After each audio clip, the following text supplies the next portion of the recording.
Zero tolerance was interpreted as the policy that separated children from their If I get arrested for DUI and I have a young child in the car, I'm going to be separated. When I was a police officer in New York and I arrested a father for domestic violence, I separated that father Mr. from his Holman, family. with all due respect, legal asylees are not charged with any crime.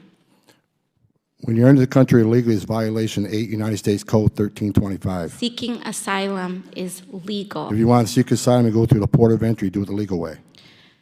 The Attorney General of the United States has made that clear. Thank you, Mr. Chair. Earlier, my colleague from Maryland, Mr. Raskin, asked the panel how many people here believe that child separation is an effective policy in deterrence. And no one on the panel raised their hand. I just wanted to note that for the record, Mr. Chair. I wanted to ask a question from Professor Mukherjee. Is the United States violating or violated human rights agreements set by the United Nations in a family separation policy? Yes. International law is clear that family unity should be prioritized. So we, as members of the United Nations, signed on into an international human rights agreement saying very clearly that family separation is a violation of international human rights, and then we pursued a policy that violates human rights. You know, Mr. Chair, I was looking, how did we get to this point? How did we get to this point where we take children out of mothers' and fathers' arms? And, you know, it dated back, family separation, the way that we have seen it, where we take children away from their parents without due process, began last year under Secretary Kirstjen Nielsen. But I had to dig further, and our staff dug further. But where did this start within the administration? She implemented it. And we found a memo. It dates back to April 23rd of 2018, where there was an official recommendation to, quote, pursue prosecution of all amenable adults who cross our border, quote, illegally, even though this applied to legal asylum seekers in practice, including those presenting with a family unit between ports of entry in coordination with DOJ. Here is the memo that I would like to submit to the congressional record. What is the name of that? It is the memorandum for the Secretary from Homeland Security. Date. April 23rd, 2018, subject increasing prosecutions of immigration violations. Without objection. And so I looked at this memo, and it seems like this is the source of it. And it seems as though, Mr. Homan, that you are the author. It says here from yourself, Kevin Michalinen, and Francis Cisna. Is this correct? Did you sign the memo? I'd have to see what you... I'd be happy to provide it. And we'll provide it over, but I would like to note that here it says the official recommendation. There were 3 different options presented. The third included the option for family separation. This initiative would pursue prosecution of all amenable adults, including those presenting with a family unit. Mr. Homan, your name is on this, is this correct? Yes, I signed that memo. So you are the author of the family separation policy? I am not the author of this memo. You're not the author, but you signed the memo. Yes, a zero tolerance memo. So you provided the official recommendation to Secretary Nielsen on for the United States to pursue family separation. I gave Secretary Nielsen numerous recommendations on how to secure the border and save lives. But it says here that you gave her numerous options, but the recommendation was option 3, family separation. What I'm saying, this is not the only paper where we've given the Secretary numerous options to secure the border and save lives. And so the recommendation, of the many that you recommended family separation. I recommended zero tolerance. Which includes family separation. The same as is with every U.S. citizen parent gets arrested when they're with a child. Zero tolerance was interpreted as the policy that separated children from their parents. If I get arrested for DUI and I have a young child in the car, I'm going to be separated. When I was a police officer in New York and I arrested a father for domestic violence, I separated that father Mr. from his Holman, with family. all due respect, legal asylees are not charged with any crime.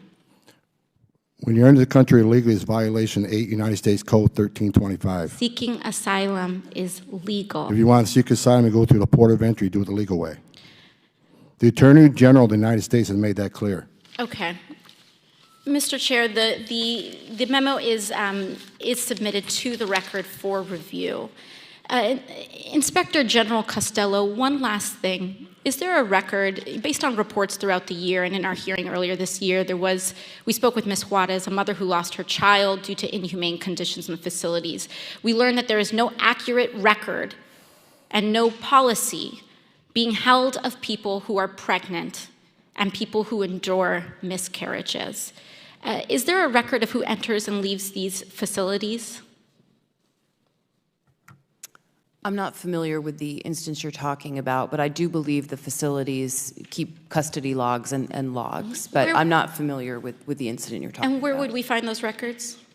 I believe all the facilities keep them on site, CBP and ICE facilities. And if you believe that the records are not accessible, or if we find that the records are not accessible, do you believe the committee should seek to request records from DHS on the location of children and those that are detained? Well, we would never opine about what the committee would request and not request, so. Thank you very much. Thank you very much. Mr. Jordan. Mr. Holman, the actions you took when you were director of ICE were entirely consistent with the law of the land, weren't they? Yes, when someone's prosecuted for a crime, the child can't go to jail with the parent. Yep. That happens to American families every day. Yeah, and if we, as you said, I think earlier, if we don't like the law, last time I checked, it's the folks sitting up here got to change it. Yeah. And you've offered, I think, no more than 4 times, 3 changes to the law that would help the situation. Is that right? Yes, sir. Maybe make it a 5th time. Can you say it a 5th time for this group? Just, because, again, we're the ones that have to change the law. So give us that recommendation a 5th time, the 3 things that we got to do. If we would close the loopholes in the TVPRA, where children in Central America are treated the same as children in Mexico, if we would change the Flores settlement agreement so we can actually detain families in family setting long enough to see a judge and plead their case, if we can change the rules of asylum so it makes more sense so 90% of the people don't pass the first interview and a lot fewer pass in front of a judge, those 3 things would make a big difference on the border and decrease the illegal entry. Because those 3 things go to the heart of the matter. They go to the incentive. Is that right? They go to incentive along with the other things, such as talking about abolishing ICE, having no detention, free education, Yeah. free medical care, citizenship for those who are here illegally. When you keep offering incentives for people to come, sanctuary cities, come to this country, you'll be protected from ICE. As long as you keep having this language, more people who are vulnerable people are going to keep trying to come. Those kind of statements made by Democrats in the United States Congress or in positions of influence in this country, they have an impact, don't they? They have a significant impact. When a member of Congress says abolish ICE, when another member of Congress says abolish DHS, when the Speaker of the House says walls are immoral, when the person who gave the State of the Union response to the President's State of the Union says she's okay with non-citizens voting, that all has an impact, doesn't it? Just like the laws that you're sworn to uphold and impact and do when you're the director of ICE. It has a significant impact, and if this would have been fixed years ago, we probably wouldn't have seen zero tolerance. We wouldn't see the conditions on the border But today. because the laws haven't been changed, because of the statements that have been made, there was a crisis. There is a crisis on the border. And that just didn't happen yesterday. Right? You think about this. There was a crisis. The administration asks for help. Democrats say it's contrived, it's manufactured, it's fake, it's not real. Then when the crisis, the real crisis, gets actually worse, the Democrats blame the administration for the very crisis they helped create by the things they said and the fact it won't change the law. But somehow, it's your problem. Somehow, it's the president's problem. And we have Ms. Costello, who went down there, her team went down there and looked this all over as the Inspector General, said there's some concerns that she has, and the cause of the concerns they're trying to ascertain. Now, she also said agents are doing, I think your statement was, agents are doing their level best. Is that right, Ms. Costello? That's the experience of our inspectors. So the Inspector General goes down there with your team, and you conclude the agents, the people that Mr. Holman used to represent, are doing their darn best they can do, but they're overwhelmed. And then you also said in your statement, in your answers a few minutes ago, you're trying to ascertain the cause. Well, that's pretty simple to figure out the cause. It's the numbers. In October, 60,000 apprehensions and inadmissibles on the border, October of last year. You know what it was in May of this year? 144,000. We know the cause. They're all coming. And they're coming because things the other side's saying and the fact we won't change three fundamental things in the law. And it also might help, Mr. Holman, it also might help, because these are the ones these are apprehensions, these people presenting themselves at ports of entry. It also might help if we build a border security wall, right? Instead of having the Speaker of the House say they're immoral, even though there's one in her state, it might actually help if we built the border security wall that the American people voted this president in office to do. It might actually help if we did that. Would you agree, Mr. Holman? Absolutely. Every place they built a border barrier, every single place they built a border barrier, illegal immigration decreased. Yeah, it would help with some of the tragic things that we have heard about, tragic situations that we've heard about the last couple of days, this entire week in this committee, that no one wants to see happen. The young mother who lost her daughter, it's tragic. No one wants those, but if we did the things you're talking about, we could help avoid some of those kind of incidents from happening in the future. Is that right, Mr. Holman? Yeah, if I can respond and to you're that. you're the guy who has lived it, breathed it, felt it, managed it. You know more than, you have more expertise in this area than anyone in this room. Is that right?